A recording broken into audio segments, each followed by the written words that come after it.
السلام علیکم۔ آج علامہ اقبال کی جس نظم کی تشریح کریں گے یہ بانگ درا کی 84ویں نظم ہے، اور نظم کا عنوان ہے فراق یعنی جدائی۔ تلاش گوشے عزلت میں پھر رہا ہوں میں، یہاں پہاڑ کے دامن میں آ چھپا ہوں میں۔ گوشے عزلت تنہائی کا گوشہ۔ علامہ اقبال فرماتے ہیں کہ میں جدائی میں تنہائی کا گوشہ تلاش کر رہا ہوں، اور تنہائی کے گوشے کی تلاش میں پہاڑ کے دامن میں پناہ لے لیا ہے۔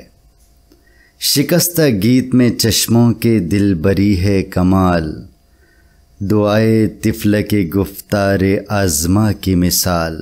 طفل کے گفتار آزما یعنی وہ بچہ جو ابھی بولنا سیکھ رہا ہو۔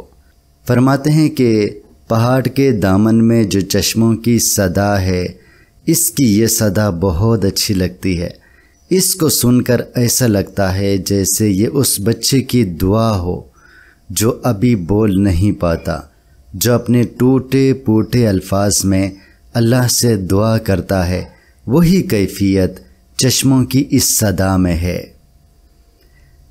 تخت لال شفق پہ جلوس اختر شام، بہشت دیدہ بینا ہے حسن منظر شام۔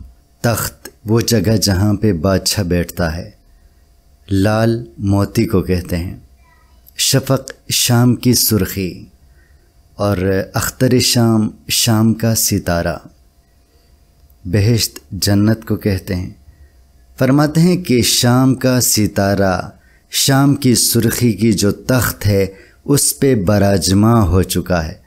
مطلب یہ ہے کہ آسمان پر شام کا ستارہ نمودار ہو چکا ہے، اور یہ منظر اتنا خوبصورت ہے، اتنا حسین ہے کہ بالکل جنت کا نظارہ لگتا ہے۔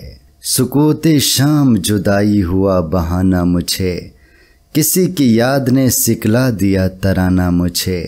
کہتا ہے کہ شام کی خاموشی جدائی کا بہانہ بن گیا، اور کسی کی جدائی تھی جس نے مجھے نغمہ سرا بنا دیا، جس نے مجھے ترانہ سکھا دیا، موسیقی سے آشنا کر دی۔ یہ کیفیت ہے میری جان نا شکیبہ کی، میری مثال ہے طفل صغیر تنہا کی۔ نا شکیبہ بے قرار، طفل صغیر تنہا وہ معصوم بچہ جو تنہا ہو، الگ ہو۔ فرماتے ہیں کہ میری بے قرار زندگی کی ایسی کیفیت ہے جو کیفیت اس معصوم بچے کی ہوتی ہے جو بالکل تنہا ہو، سب سے الگ ہو۔ اندھیری رات میں کرتا ہے وہ سرود آغاز، صدا کو اپنی سمجھتا ہے غیر کی آواز۔ سرود گانے کو کہتے ہیں۔ اندھیری رات میں جب وہ روتا ہے یا خود کلامی کرتا ہے تو اس کو ایسا محسوس ہوتا ہے جیسے یہ اس کی آواز نہیں ہے، کسی اور کی آواز ہے، اور اس طرح وہ اپنی ہی آواز سے محظوظ ہوتا ہے۔ اسی طرح میری بھی کیفیت اسی بچے کی طرح ہے۔ یوں ہی میں دل کو پیام شکیب دیتا ہوں، شب فراق کو گویا فریب دیتا ہوں۔ پیام شکیب صبر کا پیام۔ فرماتے ہیں کہ اسی طریقے سے جس طرح بچہ اپنی آواز سے محظوظ ہوتا ہے، اپنی آواز کو غیروں کی آواز سمجھتا ہے، بالکل اسی طرح میں بھی خود کو صبر کا پیغام دیتا ہوں، اور جو جدائی کی رات ہے، شب فراق ہے، اس کو بھی دھوکہ دے کر میں اس کو گزار دیتا ہوں۔ مطلب یہ ہے کہ فریب اور دھوکے سے تنہائی کی اس رات کو میں گزارنا چاہتا ہوں۔ تو آج کے لیے اتنا ہی، دوبارہ حاضر ہوں گے۔ اللہ حافظ۔